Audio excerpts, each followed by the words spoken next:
So I guess we can talk about now expanding into those 5 easy steps, which is around how to improve employee performance within your business.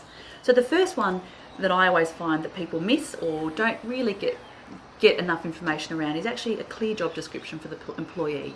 So at all times, I know if I'm an employer that I can go back and say, well, this is my job description. It's got to always be current. It has to list everything that the employee needs and as part of where they fit in within the business. So it needs to have their accountabilities, their technical skills, what are the behavioural aspects of their jobs, how do they need to behave, so what are some of the skills they need around the softer skills. But that needs to also be very evolving so that it's current, it means something to somebody, and that people actually can use that as a reference and part of their day-to-day work.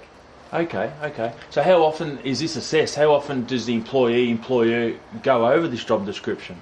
Well, you would actually use it as part of your performance appraisal. So that would be, a lot of companies do that annually, but my recommendation is you do it biannually.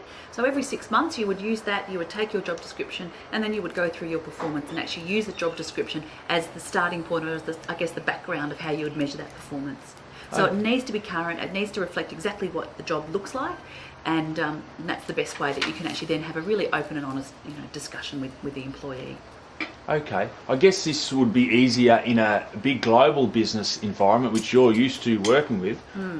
With a small business environment, is it just as easy to apply? Absolutely. And there's a lot of templates and there's a lot of help out there that you can, help you, formulate what a job description can look like. But it really has to have, the key elements for me are, a statement about what the job is. So it might be, 2 or 3 sentences about what the job is. Then you need to be really clear about the key accountabilities. So if someone's performing that role, what are the things that they need to demonstrate to, show you that that's what they're doing, that's what their role looks like, that their position looks like.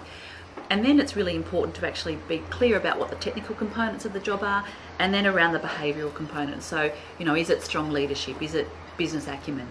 Those type of things. So it needs to be quite a well-rounded document, but it needs to really reflect what you want that employee to deliver in your business. Okay. Do you have examples of such documents that people could use as a guideline? Yeah, absolutely, Steve, yes.